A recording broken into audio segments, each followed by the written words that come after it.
Have you ever felt that loving your children sometimes means sacrificing too much of yourself? That thin line between supporting your adult children and surrendering your independence can become dangerously blurred after retirement. Many of us have found ourselves giving away pieces of our autonomy bit by bit, until one day we look in the mirror and barely recognize the person staring back. But what if maintaining healthy boundaries isn't selfish at all, but actually strengthens your family bonds? What if protecting your independence is the greatest gift you can give both yourself and your loved ones? Today, we're addressing something many of us struggle with, but rarely discuss openly: the 9 critical things that no one over 65 should surrender to their adult children, no matter how well-intentioned they may be. By the end of our time together, you'll understand why maintaining certain boundaries isn't just about protecting yourself. It's about fostering healthier relationships with the very children you love so dearly. You'll learn practical strategies for maintaining your independence while still nurturing those precious family connections. If you find value in what we share today, consider subscribing and joining our community of wisdom seekers who refuse to let age diminish their sense of purpose or self-determination. To help you see this more clearly, I want to tell you a story that unfolds at Seaview Gardens, an upscale retirement community. It's where residents gather weekly for wisdom-sharing sessions that have become the heart of their community. Today's session is special, addressing this very topic that touches so many of us. Before we continue, if you're committed to finding the best version of yourself, comment the number 1 below. The community center buzzes with anticipation as residents take their seats in the warmly lit room overlooking the ocean. Joanna Woodward, a 75-year-old retired financial advisor with silver hair and keen eyes that miss nothing, stands at the front of the room. She's been moderating these discussions for years, bringing both professional expertise and personal wisdom to each gathering. Welcome, everyone, Joanna begins, her voice clear and confident. Today's topic touches all of us in some way. We're discussing 9 critical things that no one over 65 should surrender to their adult children, no matter how well-intentioned they may be. She pauses, looking around the room. Loving our children doesn't mean sacrificing our own well-being or dignity. In fact, I'd argue that maintaining healthy boundaries actually strengthens those relationships. Several heads nod in agreement, while others shift uncomfortably, perhaps recognizing themselves in her words. We have some powerful stories to share today, Joanna continues, gesturing to 4 people seated beside her. Franklin, Howard, Cassie, and Vincent have all learned valuable lessons about maintaining independence, sometimes the hard way. Their experiences might help us avoid similar pitfalls. Franklin Cooper, a 68-year-old retired school principal with a dignified bearing despite the worry lines etched around his eyes, straightens his glasses. Beside him sits Cassandra Cassie Wilson, a 72-year-old former nurse whose warm smile contrasts with the fatigue evident in her posture. Howard Bennett, a 67-year-old widower with calloused hands that speak to his lifelong passion for carpentry, nods respectfully at Joanna. And Vincent Rodriguez, a 66-year-old former mechanic whose eyes still light up when he talks about engines, leans forward in his chair, ready to contribute. Before we dive into specific boundaries, Joanna says, let's remember that this conversation isn't about pushing our loved ones away. It's about finding that delicate balance where we can remain close to our children while preserving our identities, our security, and our sense of purpose. She turns toward Franklin. Franklin, would you mind sharing your experience first? I think many might recognize themselves in your story. Franklin clears his throat and stands, facing the group with a mixture of regret and hard-won wisdom in his eyes. 3 years ago, he begins, I made a decision that cost me nearly everything I'd worked for. Franklin clears his throat and stands, facing the group with a mixture of regret and hard-won wisdom in his eyes.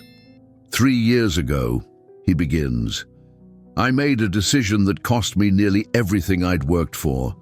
My son Mark had just started a new business, and I was so proud of his entrepreneurial spirit. When I had a minor heart scare, he suggested I sign over power of attorney to him, just in case. It seemed sensible at the time. I trusted him completely. Franklin's hands tremble slightly as he continues. 6 months later, I discovered he'd emptied nearly all my accounts to fund his failing business.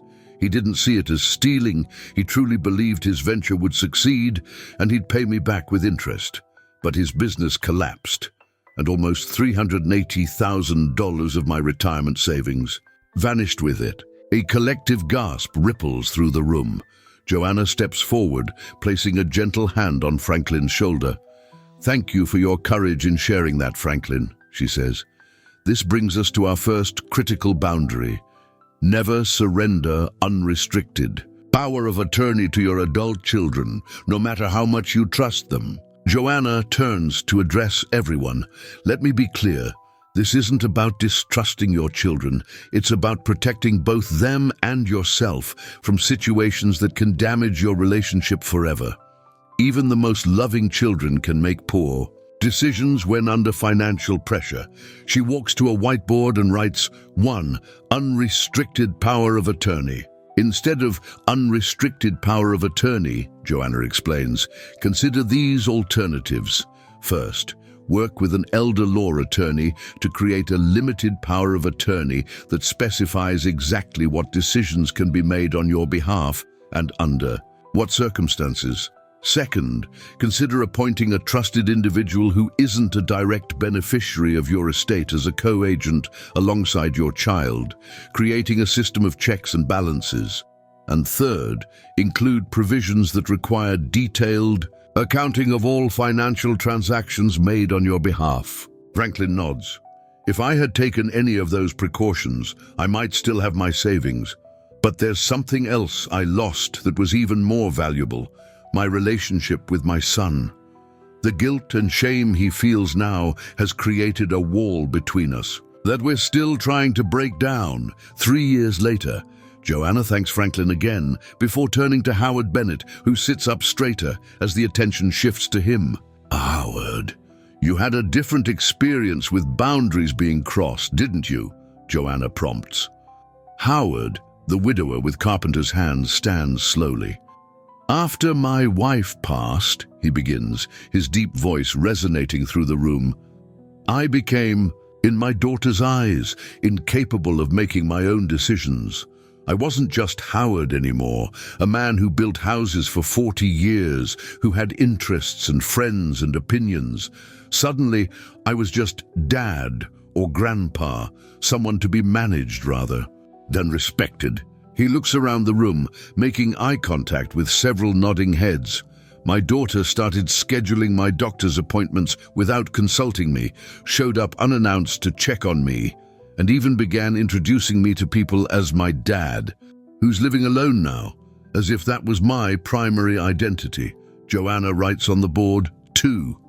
Your personal identity. Howard's experience highlights something crucial, Joanna says. When we allow our children to define us solely by our relationship to them, we surrender a fundamental part of ourselves. We are parents and grandparents, yes, but we're also individuals with our own identities, passions, and autonomy. Howard continues, the turning point came when my daughter registered me for a senior center activity without asking, a basic woodworking class. Me, who had built custom furniture for decades. That's when I realized I needed to reclaim my identity. How? Did you address it, Howard? Joanna asks. I invited my daughter to my workshop, Howard replies with a slight smile. I showed her the rocking chair I was building for her son, my grandson. I reminded her of who I was beyond being her father. Then I gently but firmly explained that while I appreciated her concern, I needed her respect even more. I needed her to see me as a whole person, not just an aging parent who required management. Joanna nods appreciatively. Howard's approach demonstrates the power of communication. Rather than allowing resentment to build, he addressed the issue directly but lovingly. To maintain your personal identity in your later years, consider these strategies. First, actively nurture interests and social connections that aren't centered around your role as a parent. Second, politely but firmly correct your children when they make assumptions about your capabilities or preferences. And third, share stories and memories with your children that remind them of your full life experience, your identity beyond parenthood. Howard sits back down as Cassie Wilson, the former nurse, stands up. Her kind eyes crinkle at the corners, but there's an undercurrent of exhaustion in her posture. "I never imagined loving my grandchildren too much could be harmful," she begins with a sad smile. "When my daughter returned to work after her second child, I volunteered to help with childcare. What started as 2 days a week quickly became 5, then evenings, then weekends when she and her husband wanted date nights." Joanna writes on the board. 3. Full-time childcare responsibilities. Cassie continues, "I missed my book club first, then my weekly walks with friends. I stopped attending my water aerobics class because it conflicted with preschool pickup. Before I knew it, a year had passed, and I'd lost touch with most of my friends. My blood pressure was up, my arthritis was worse from all the lifting and chasing, and I was constantly exhausted." "But you couldn't say no," Joanna suggests gently. "How could I?" Cassie replies, her voice breaking slightly. "They needed me. The kids needed me. And I loved them so much. Saying no felt like failing them." Joanna addresses the group. Cassie's experience reflects a common pattern. Many of us find immense joy in being involved grandparents, but there's a significant difference between joyful involvement and self-sacrificing obligation. When childcare becomes a default expectation rather than an occasional gift, both you and ultimately your relationship with your family suffer. What changed? For you, Cassie?" asks Franklin from his seat. Cassie's expression brightens slightly. "My doctor, actually. During my annual checkup, he noticed my blood pressure was concerning. When he asked about my daily routine and stress levels, it all came pouring out. He wrote me a prescription. And I'm not joking. He actually wrote this on a prescription pad that said, 'Maximum grandchild care, 20 hours per week.'" Light laughter ripples through the room. "I showed it to my daughter," Cassie continues. "At first, she was upset, but when I explained it wasn't about loving the grandchildren less, but about ensuring I'd be healthy and present for them in the long term, she understood. We worked out a schedule, 3 days a week with clear start and end times. I reconnected with my friends, rejoined my exercise class, and you know what? The time I do spend with my grandchildren is even more special now. And my relationship with my daughter has improved. We're mother and daughter again, not just co-parents." Joanna nods. Cassie's experience teaches us several valuable lessons about childcare boundaries. First, be honest about your physical limitations and energy levels. Loving your grandchildren includes taking care of your health so you can be present for them for years to come. Second, establish clear schedules and expectations from the beginning, including how much notice you need for changes. And third, help your adult children develop backup childcare options so you're not the only solution to their needs. Vincent Rodriguez stands next as Cassie returns to her seat.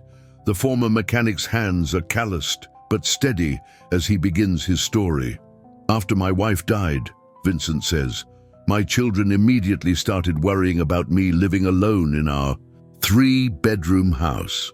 'It's too much house for you, Dad,' they'd say. 'You shouldn't be climbing ladders to clean gutters at your age.' They meant well, but they didn't understand what that house meant to me." Joanna writes on the board, "For your retirement home." Vincent continues, his voice growing more passionate. The garage workshop where I restored vintage motorcycles, a hobby I'd finally had time for after retiring. The garden my wife and I had nurtured for 30 years. The neighbors who checked in on me daily, but my daughter was persistent. "Move in with us, Dad. We have that spare room, and you'll save so much money." "And you agreed," Joanna prompts. Vincent nods regretfully. "I sold the house. 30 years of memories and independence gone in a single transaction. I moved into my daughter's spare bedroom, and my tools and parts went into their garage, temporarily, she promised, until they built me a proper workshop." "But that never happened," Joanna guesses. "No," Vincent confirms. "Their garage remained, and their garage, my things stayed in boxes. When I wanted to work on a project, I had to ask permission to use their space, work around their schedule. Even simple decisions, when to eat, what to watch on TV, when to go to bed, all required negotiation. In someone else's home." "How long did you stay?" asks Howard. 8 months, Vincent replies. 8 months of feeling like a guest who had overstayed his welcome, despite their insistence that I was family. The breaking point came when my grandson needed the spare room for a gaming setup, and I was moved to a converted den with no door, just a curtain for privacy. Joanna addresses the group. Vincent's experience highlights something many of us face: well-meaning children who believe they know what's best for our living situations without fully understanding what makes a house a home for us. Our homes represent far more than physical shelter. They embody our independence, our memories, our routines, and our sense of self-determination. "What did you do, Vincent?" Cassie asks. Vincent smiles. "I bought a condo, smaller than my original house, but still mine. It has a single-car garage that I've converted into a compact but efficient workshop. I had to downsize my collection. But I'm making new memories, building new routines. Most importantly, I have my own space again, my own kingdom, however modest." "And your relationship with your daughter?" Franklin inquires. "Better than ever," Vincent responds. "She visits me now as a daughter, not as a caretaker or landlord. I visit them as a father and grandfather, not as a dependent. The boundaries are clear and the relationship is healthier for it. What do you think about all this? Let me know in the comments below." Continuing, Joanna nods appreciatively. Vincent's journey teaches us important lessons about maintaining our living space. First, consider downsizing on your own terms before it becomes a necessity, allowing you to control the process rather than having it forced upon you. Second, if moving in with children becomes necessary due to health or financial reasons, establish clear boundaries about private space and personal autonomy in writing before making the move. And third, explore creative alternatives. Senior communities, house sharing with peers, or modified living spaces that maintain your independence while addressing safety concerns. Joanna pauses, looking around the room at the attentive faces. These first 4 boundaries, unrestricted power of attorney, your personal identity, full-time childcare responsibilities, and your retirement home, form the foundation of maintaining dignity and autonomy in your relationship with adult children. But they're just the beginning. She turns to Franklin, who's been listening intently. "Franklin, your experience with power of attorney touched on financial boundaries, but there's more to that story, isn't there?" Franklin nods solemnly. "Much more. After what happened with my son and the power of attorney, I realized there were other financial boundaries I had failed to establish. My children always knew exactly how much money I had, down to the penny. They had access to all my accounts, just in case of emergency. But that knowledge influenced our relationship in ways I never anticipated." Joanna writes on the board. 5. Complete access to financial accounts, Franklin continues, his voice steadier now. "My daughter, who wasn't involved in the power of attorney situation, still felt entitled to question my spending. 'Dad, do you really need a new car? Your old one is fine.' Or, 'Should you really be taking that cruise when you could be saving that money for healthcare costs?' The boundary between helpful concern and control was constantly blurred. Financial transparency with our children can be a double-edged sword, Joanna explains to the group. On one hand, having trusted family members who understand our financial situation can provide security. On the other hand, as Franklin experienced, it can lead to unwanted scrutiny, judgment, or even feelings of entitlement. So, what's the alternative? Asks a woman from the audience. I want my children to know what's going on if something happens to me. Great question, Joanna responds.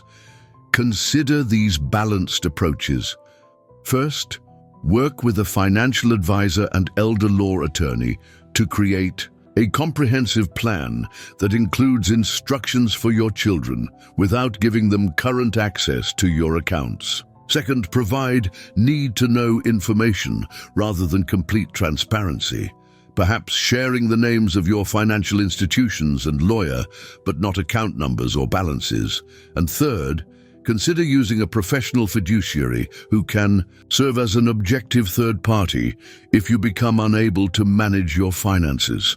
Franklin adds, after everything that happened, I restructured my financial access completely. I created an emergency folder with my attorney that contains all necessary information, but it's only accessible under specific circumstances.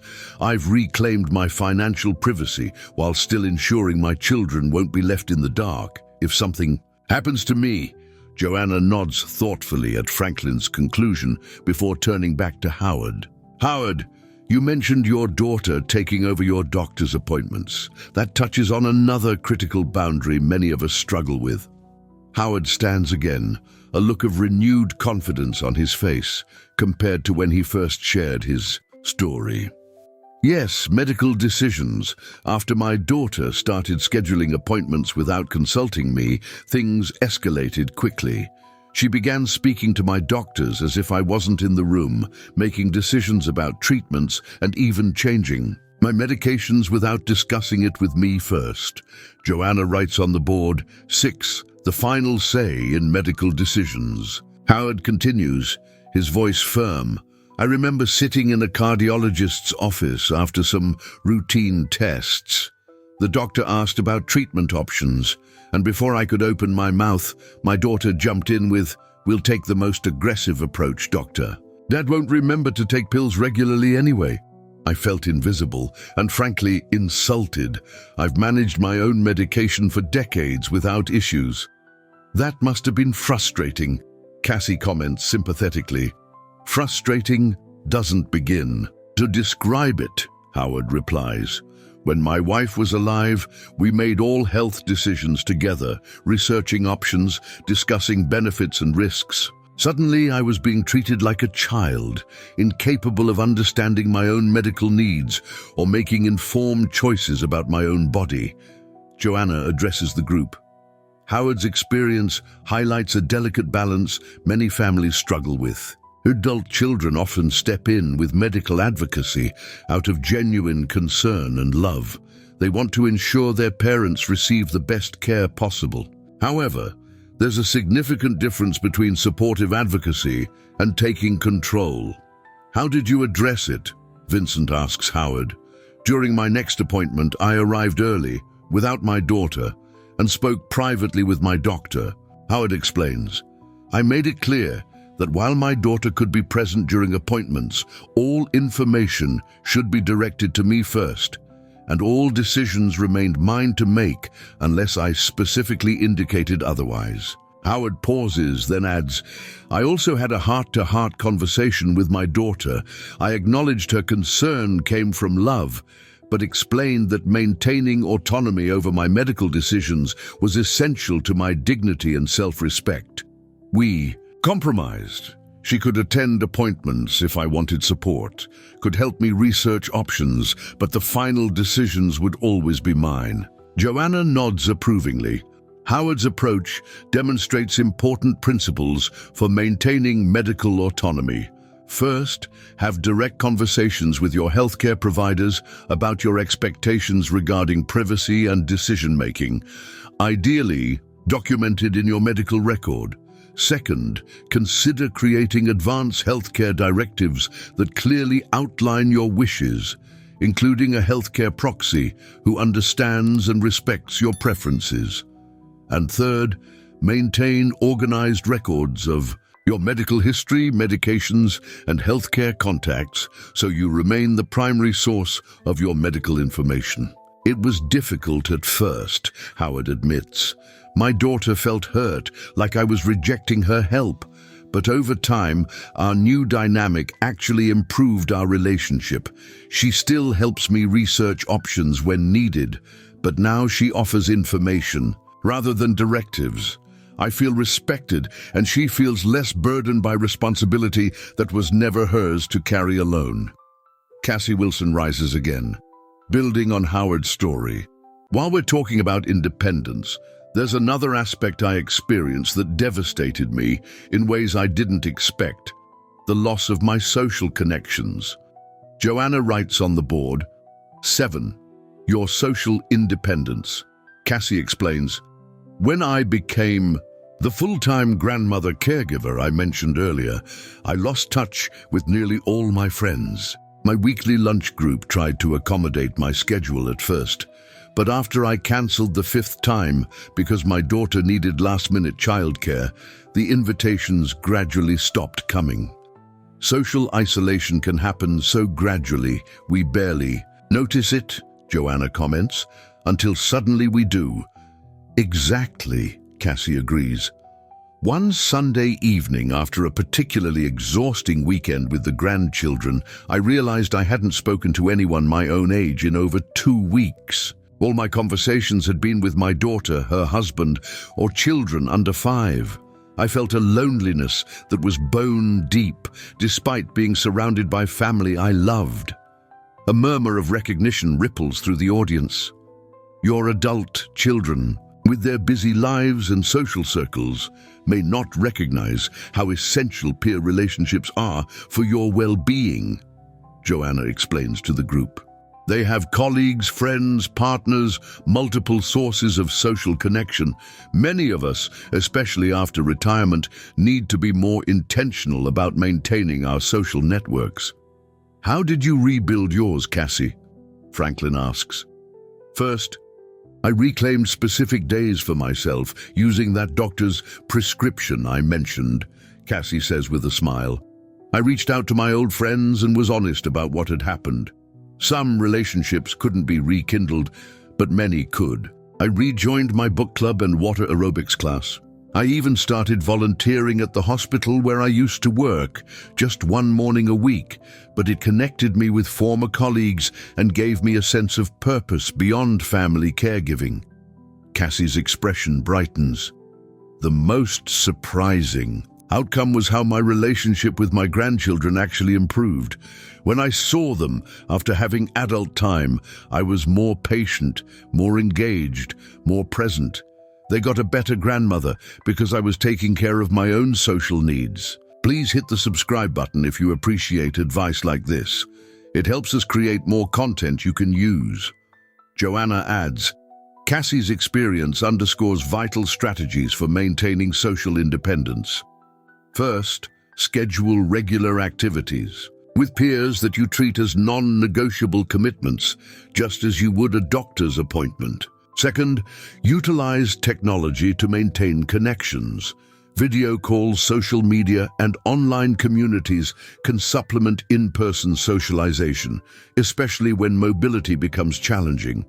And third, be transparent with your children about your need for peer relationships. This isn't a rejection of family time, but a necessary component of your well-being. Vincent nods enthusiastically. That connects perfectly to another boundary I had to establish, the right to say no without feeling guilty about it. Joanna writes on the board, 8. The right to say no without guilt. Vincent continues, after I moved out of my daughter's house into my own condo, I had to learn to say no to certain requests. The first time was when my daughter asked if I could watch the kids for an entire week while she and her husband went on vacation. My immediate instinct was to say yes. They deserved a break, and I loved my grandkids. But I'd just started a new project in my workshop, had planned a fishing trip with friends, and honestly, at 66, I didn't have the energy for a full week of childcare. "So what did you say?" Howard asks. "I said no," Vincent replies, his voice reflecting his own surprise at the memory. "I suggested they look into family-friendly resorts where kids' activities would be included, or offered to pay for part of a professional sitter's cost as my contribution to their vacation." My daughter's initial disappointment was obvious, but I stood firm without apologizing for having my own life and limitations. Joanna addresses the group. "Many of us struggle with saying no to our adult children. We fear disappointing them, worry they'll need us less, or feel we're failing in our parental duties. But learning to say no without guilt is perhaps one of the most important boundaries we can establish, not just for ourselves, but for the health of the relationship itself. It doesn't get easier with practice," Franklin admits. "I still feel that twinge of guilt, that parental pull to always say yes. The guilt may never completely disappear," Joanna acknowledges, "but we can learn to recognize it without being controlled by it." Consider these approaches. First, practice sandwiching your no between positive statements. Express appreciation for being asked. Deliver your no clearly without over-explaining, then offer an alternative if appropriate. Second, remind yourself that saying no to unreasonable requests actually models healthy boundary setting for your children and grandchildren. And third, recognize the difference between emergency situations that truly require your help and routine requests that merely make someone else's life more convenient at the expense of your own needs. Vincent nods. "Once I started saying no when necessary, something unexpected happened. My yes became more meaningful. My family stopped taking my availability for granted. And most surprisingly, they started respecting my time more, asking further in advance, being more specific about what they needed, and expressing more genuine gratitude when I did help out." Franklin stands again, ready to share the final boundary. His posture reflects a renewed confidence compared to when he first described losing his savings to his son's failed business venture. "After everything I experienced," Franklin begins, "I realized there was one more boundary I needed to establish, protecting my overall financial security while still being generous in appropriate ways." Joanna writes on the board, 9. Your hard-earned retirement security. Franklin explains, "Beyond the power of attorney issue and financial privacy we discussed earlier, I needed to fundamentally shift how I approached financial support for my adult children. For years, I'd been the financial safety net for both my son and daughter, covering down payments, helping with grandchildren's tuition, stepping in whenever money got tight in their households." "That sounds generous," comments an audience member. "Generous. Yes, but ultimately unwise," Franklin replies. "I was compromising my own long-term security. After the incident with my son's business, I consulted a financial advisor who helped me see the bigger picture. By continuously rescuing my children from financial challenges, I was enabling financial dependence rather than promoting their self-sufficiency. This is perhaps the most difficult boundary for many parents," Joanna observes. "The instinct to provide for our children doesn't disappear when they become adults. We want to see them thrive, to give them advantages we perhaps didn't have. But compromising our own security ultimately creates a burden for them later." Franklin nods solemnly. "My financial advisor asked me a question that changed my perspective. Would you rather give your children money now or ensure they never have to support you financially in your later years?" When framed that way, the answer was clear. The greatest financial gift I could give them was my own independence. "So, how did you change your approach?" Cassie asks. "I created a formal plan for any financial support I might offer in the future," Franklin explains. "I established a specific fund with limits on what I would and wouldn't contribute toward. For example, I'll help with educational expenses for grandchildren, but not bail out credit card debt. I set aside an emergency fund for true family crises, but day-to-day financial struggles became learning opportunities for my children to develop their own solutions. How did your children respond? Vincent inquires. Initially with frustration, Franklin admits. They'd grown accustomed to my financial intervention, but over time, they've developed more financial resilience. My daughter recently handled a major car repair without calling me. She'd built her own emergency fund, following the example I now set rather than the one I used to set. Joanna addresses the group. Franklin's experience highlights essential principles for maintaining financial security. First, consult with financial advisors who specialize in retirement planning to understand how much financial support you can realistically provide without compromising your future. Second, develop clear guidelines about what financial support you will and won't provide, and communicate these boundaries proactively rather than reactively. And third, consider alternative ways to support your children that don't involve direct financial assistance, offering childcare during job interviews, sharing knowledge about budgeting, or connecting them with professional resources. Franklin adds, I've learned that love and financial support aren't the same thing. Sometimes the most loving thing you can do is allow your adult children to experience and overcome their own financial challenges. My relationship with both my children has actually deepened now that money isn't the primary way I express care. Joanna steps forward, looking around at all four speakers and then to the wider audience. These 9 boundaries: unrestricted power of attorney, your personal identity, full-time childcare responsibilities, your retirement home, complete access to financial accounts, the final say in medical decisions, your social independence, the right to say no without guilt, and your hard-earned retirement security form a framework for maintaining dignity and independence in your later years. She continues, but establishing these boundaries isn't a one-time event. It's an ongoing process of communication, adjustment, and sometimes renegotiation as circumstances change. The goal isn't to distance yourself from your children, but to create relationships based on mutual respect rather than dependency or control. Howard speaks up. I think it's important to mention that setting these boundaries isn't always neat and tidy. There were uncomfortable conversations, hurt feelings, and moments of doubt for all of us. Absolutely, Joanna agrees. And that's why support from peers who understand these challenges is so valuable. Whether through community groups like ours, professional counseling, or simply friends who are navigating similar terrain, don't try to establish these boundaries in isolation. Cassie adds, and timing matters too. I wish I'd established clearer childcare boundaries from the beginning, rather than waiting until my health was affected. Prevention is always easier than correction.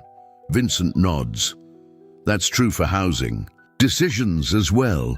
If I'd been more proactive about right-sizing my living situation on my own terms, I might have avoided the difficult 8 months with my daughter's family entirely.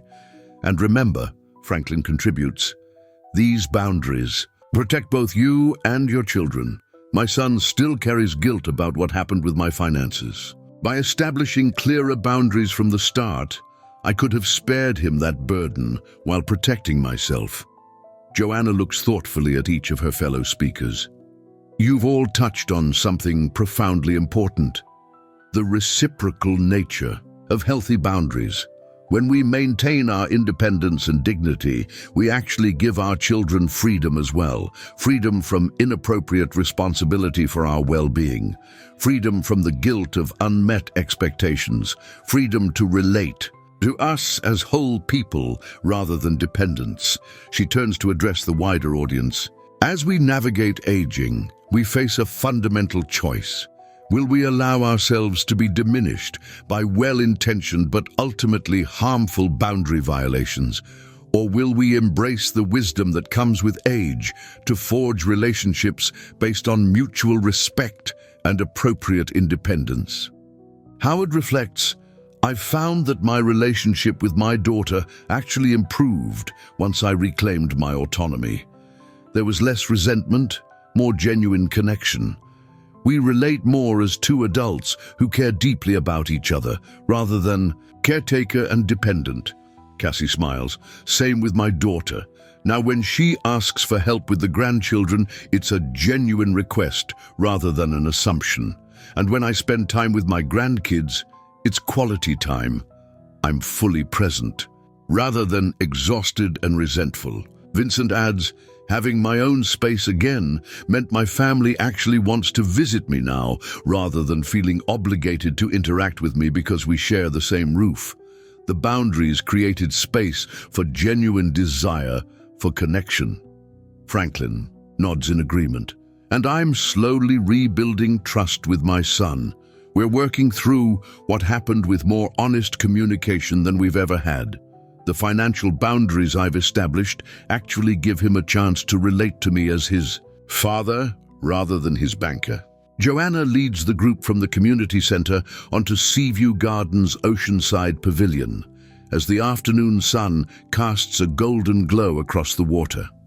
The 5 friends, Joanna, Franklin, Howard, Cassie, and Vincent, settle into comfortable chairs, arranged in a circle, the sound of waves providing a peaceful backdrop to their final reflections. What strikes me most about all your stories, Joanna begins, is that establishing these boundaries actually strengthened your relationships with your children, though that might seem counterintuitive at first.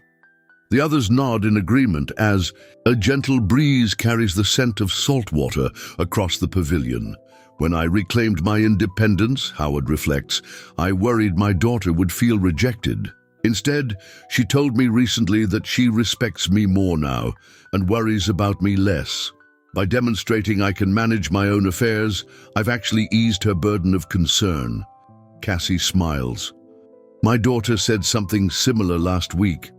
She admitted she'd been feeling guilty about how much I was doing for her family. My boundaries freed her from that guilt, while ensuring I remained healthy enough to truly enjoy my grandchildren. And my son, Franklin adds, his voice steady now, is slowly finding his way back to our relationship. Last month, he came to me with a new business idea. Instead of asking for money, he asked for my perspective, my experience. It was the first time in years he'd sought my wisdom rather than my wallet.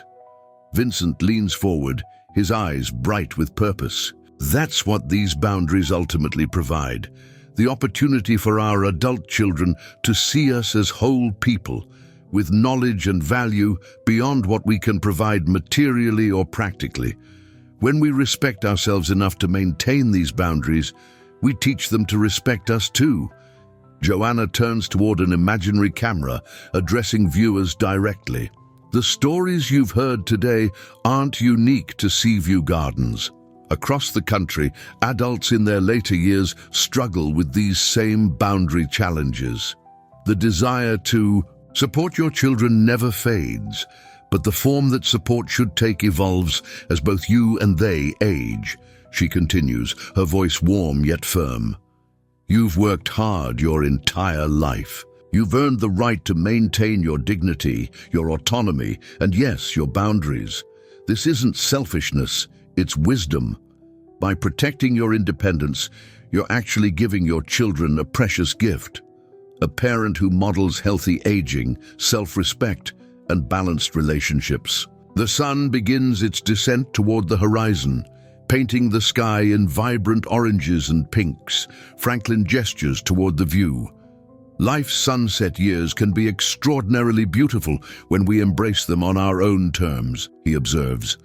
Just as the sunset doesn't apologize for its brilliance or diminish itself for the coming night, we shouldn't diminish ourselves in our later years. Joanna nods. So where do you go from here? Which of these 9 boundaries resonated most deeply with you? Perhaps it was protecting your financial security, maintaining your personal identity, or reclaiming your right to say no without guilt. Whatever touched your heart today, I encourage you to take one small step toward establishing that boundary this week. She leans forward, her expression earnest. It might be an uncomfortable conversation.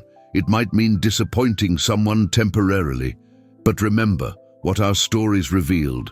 Short-term discomfort leads to long-term improvement in these precious family relationships. Start small, Cassie suggests. I began with just one afternoon a week that was non-negotiably mine. That single boundary gave me enough strength to establish others. And be gentle with both yourself and your children.